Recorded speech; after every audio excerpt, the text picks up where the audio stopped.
So, if you've been on this healing journey for a while, even if you're just beginning, I feel like this is such an important message.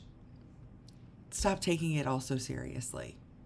It's so easy to get caught up in the healing work of it all and the shadow work, which y'all know I'm all about doing your shadow work. But it can feel so serious and so urgent and like the most important thing. And it is so important, but it works better when you're joyful, when you have ease and trust, and you can just like lean into the process and follow it naturally. And this is why I talk so much about like living authentically and being in your authentic self, because when you are like in this state of authenticity, you just naturally gravitate towards the decisions, the people, the opportunities that are going to be healing for you and going to lead you to your next level. And it's fun. You enjoy the process, you enjoy the steps along the way. But when we make it a job, it's one that never finishes, right? We're always going to be healing karmas and working through stuff and facing our shadows. Like it does get easier. There is a point when it doesn't feel so hard. It's gradual. It gets easier and easier and easier.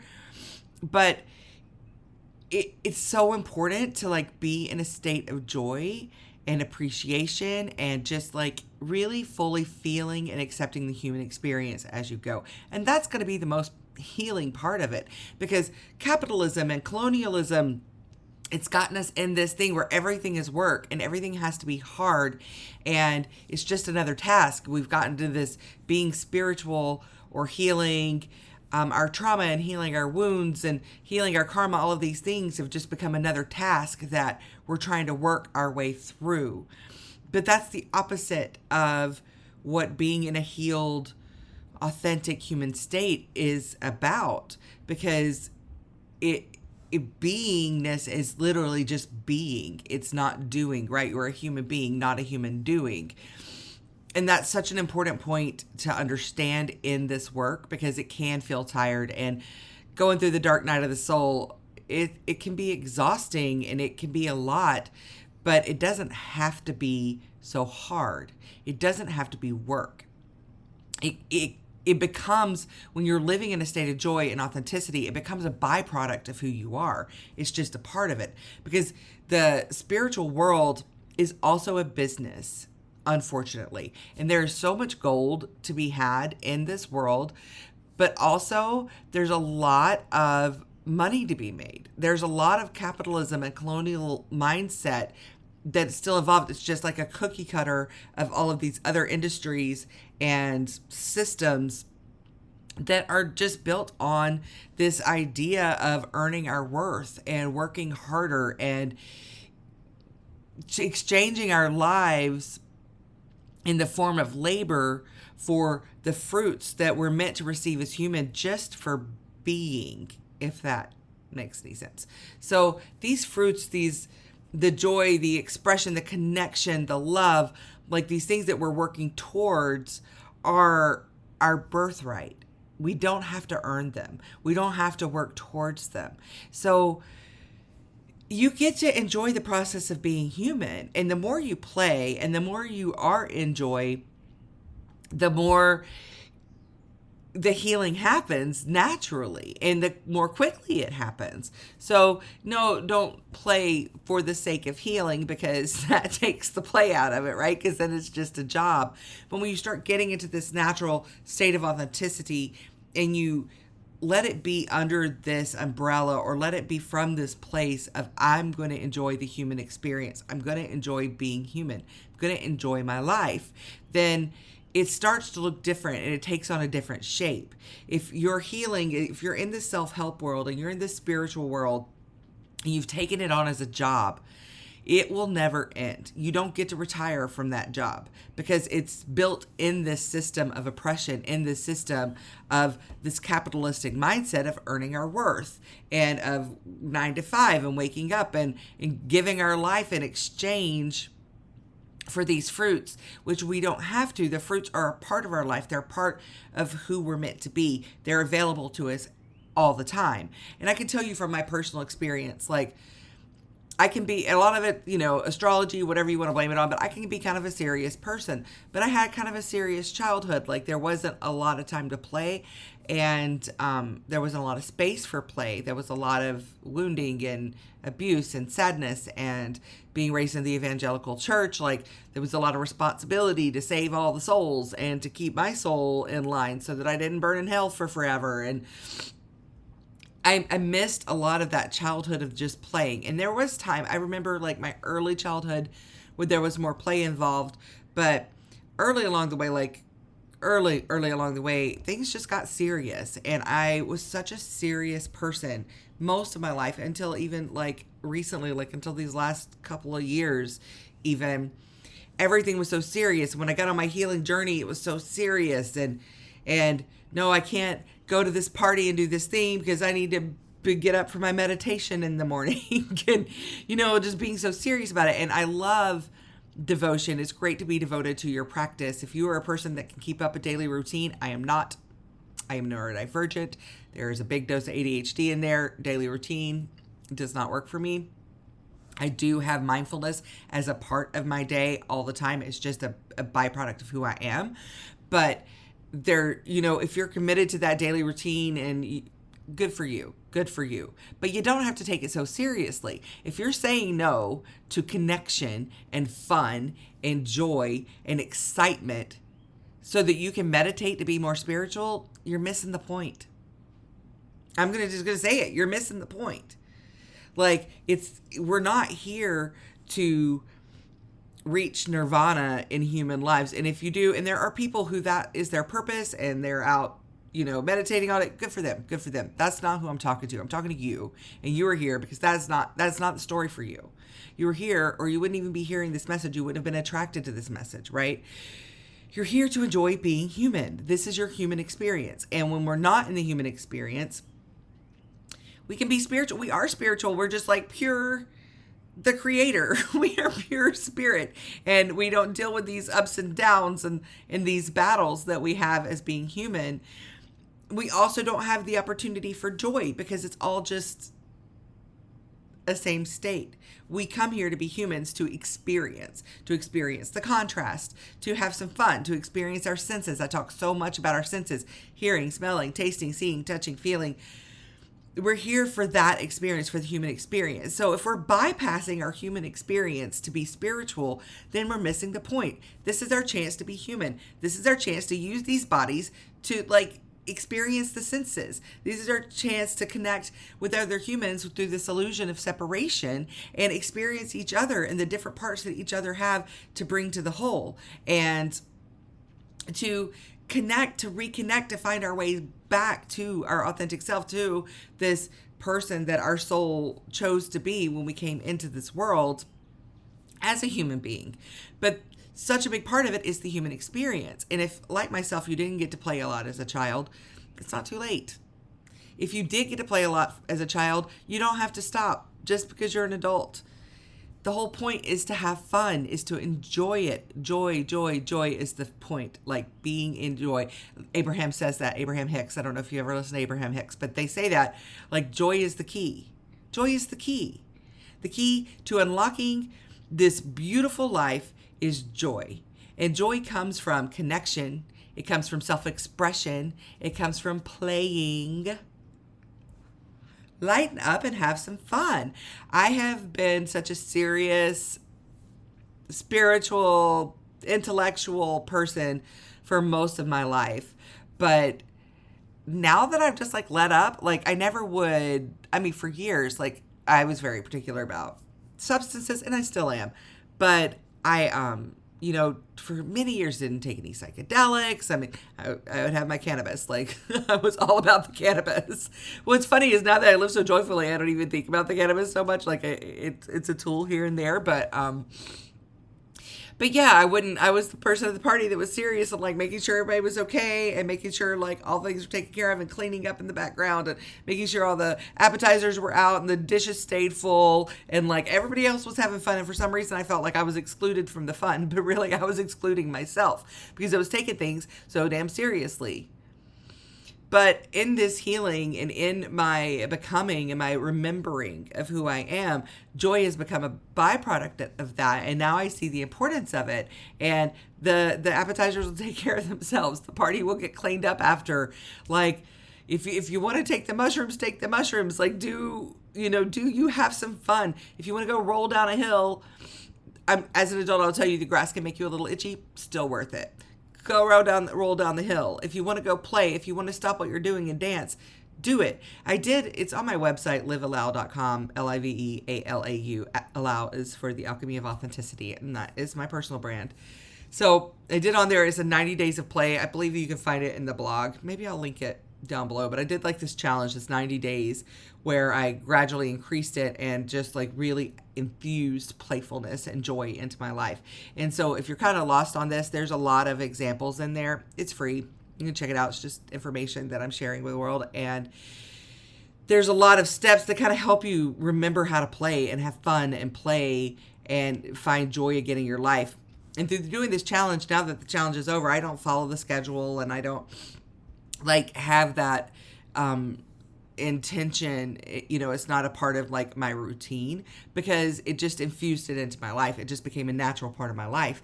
And now, instead of looking for ways to prove myself, instead of looking for ways to earn my place in a party, my place in a world, my place in a day-to-day situation, it's just like the playfulness has just become a part of who I am. I laugh all the time. I'm so silly. I've just noticed I've got this playfulness about me that I didn't always have. But when I remember back to my earliest childhood days, I was kind of silly and I did have this playfulness about me, and it got lost in the seriousness of trauma and struggle and pain and improving myself, and this idea that I need to earn God's love or that I need to earn good things in life. And that we're supposed to be serious and like we got a job to do and we got this purpose to fulfill. But the biggest part of your purpose is joy, is enjoying this experience of being human. And yes, there is contrast to that. There is sadness and there's difficulty. There's all the feels, and we came here for all the feels, but you're in your fullest expression when you are living in joy. And so that's just become like a regular part of my life. Like I'm just playful and I'm silly, and it makes me feel more like in my feminine energy, and it makes me feel very like just light. And it's amazing because the things that I felt like I had to work for before just come naturally now. And even the people, like I magnetize people in a much different way. People always want me around. They, I don't feel like the saddled girl that's being left out all the time. And why can't I enjoy life like other people? And why does it have to be so hard for me? Those were my stories for so long. But just by infusing playfulness and joy into my life, like everybody wants a piece of it. Everybody wants to be around it because they want that too. And so it magnetizes opportunities to me because I meet people and they enjoy my company and they invite me to places. They invite me to events, to networking events, to professional events, to other social events where I meet other people and make clients and have connections, but not because I'm trying to, and that's not why I'm participating. Again, it's just a byproduct. All these things that we're trying so hard to do, that we're trying so hard to prove, that we really feel that we need to work for, when you just let that go and let your human come to life. Remember who you are. Start enjoying the little things and just find ways to infuse playfulness and joy into your life. Then it becomes a byproduct of who you are. All these things that you're working so hard for, all these things that you're trying so hard for, that you're trying to prove, that you're trying to earn, they just become a part of your life. And then life's freaking fun. You guys will see me on here. If you've watched my videos, I am silly. I laugh at myself. I am silly. I am just straight up silly, and I am okay with it. Like, I love that about myself because it's me. It's really me. When I'm feeling silly, I feel familiar to myself. I'm like, I know you, girl. I know you always been there, and it's just this fun, like, it's me. It's my natural state. As a child, if all of the oppression and programming and rules and expectations hadn't happened, then we would all just be in this joyful, playful state.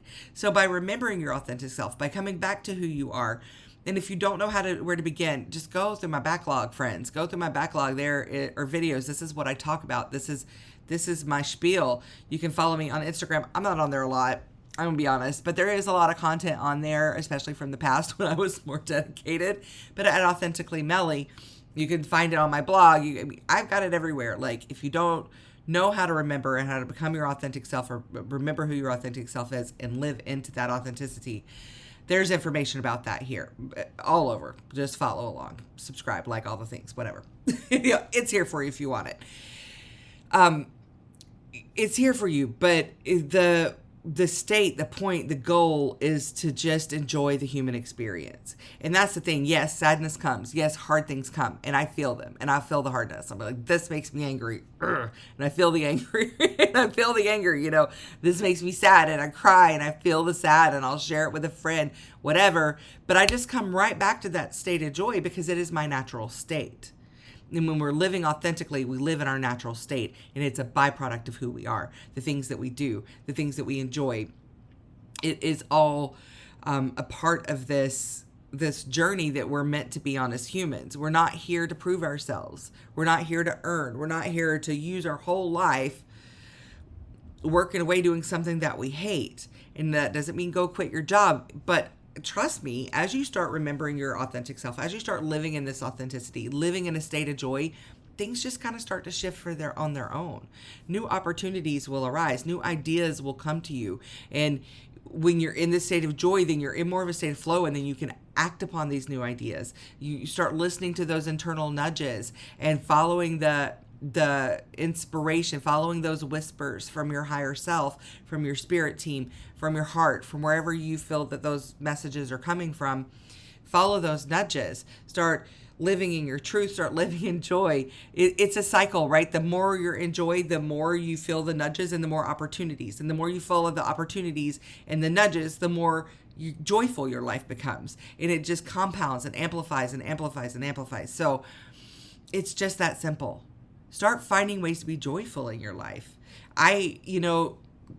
I'm not going to go into it because it's all there in the 90 days of play challenge that I did. And you could do it in 30 days. You could don't do any of it and just read the information. So I'm not going to go into all of it because it's available and I don't want to continue to repeat myself, especially for those of you who have already experienced that. But there's ideas in there about how to play. If you don't know how, if you were like me and didn't have a lot of play in your childhood, you might not even know how to play. So there's some ideas in there. One of them is to watch kids. Kids will show you. Watch little kids and how they play. For one, they say yes to everything. They say yes all the time. And let their imaginations run wild. They don't put these blocks on themselves, or that's not practical, or I can't be a fairy and a snowman at the same time. There'll be a snow fairy. There's no rules. They just play and they just have fun and they just follow the inspiration. Whether you're coloring a silly picture or jumping rope or swinging on a swing, jumping on a trampoline. Like, there's rare that I see a trampoline these days that I don't get my butt on it and start jumping up and down. And it is exercise, y'all. Trampoline jumping is exercise. But that's not what I'm doing. I'm doing it because it's fun. I remember there was some years ago and my sister and I, we have a challenged relationship. It's gotten better as adults, but we've always had a bit of a strained relationship with each other. And, it was about a decade ago. I was at this baby shower and we both were, and we had arrived and there was a trampoline in the yard, and I don't know who initiated it, but we decided, and all the adults, we were all adults, but everybody was going inside, and this is a nice big mansion house and the whole thing. And we were like, you want to jump on the trampoline? And so we got on there and we started jumping, and it was like our little kids just came out, and we just had the most fun, and we were being so silly. And that was such a beautiful, bonding experience, to where really our inner child, children, got past the trauma and all the things that we grew up in, and we just played for some minutes, and it was so much fun. And that just really sticks in my head of one of my favorite memories with my sister, because we were just having fun. We were just being silly and having fun. But jump on that trampoline, play those games, be silly, let yourself have some fun. It's meant to be fun. And trust me, joy is so much more healing than a steady morning routine. Joy is more healing than any of the work that you're doing. And I'm not discouraging doing the inner work, y'all. No, I'm about the inner work, but it gets to be fun. Stop taking things so seriously. It gets to be fun. Stop making so many rules for yourself. Allow yourself some freedom to explore. You are a grown-ass adult. You don't need nobody's permission. You don't need the rules. You get to make the rules. You get to choose or make no rules. Whatever feels good for you. But that was for me. It was like always I had all these rules of like, no, I only have 2 drinks in a night, or I don't do this before that, or I just had so many freaking rules for myself. Let go of the rules and have some fun.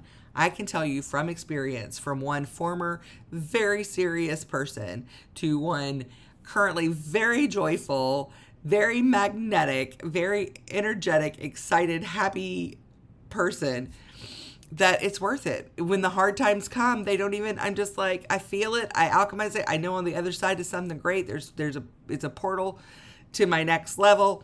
I don't take it so seriously. It's like, oh no, now I've got to go through this level of healing again. Like, oh no. It's like, how can we make this fun?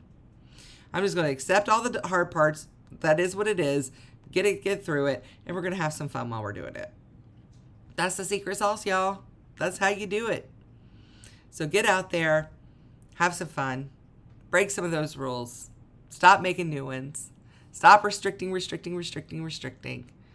Give yourself some freedom, and enjoy being a human. Thanks for being on this journey with me. I love you. I'm going to make a meditation for this. Watch out for it here.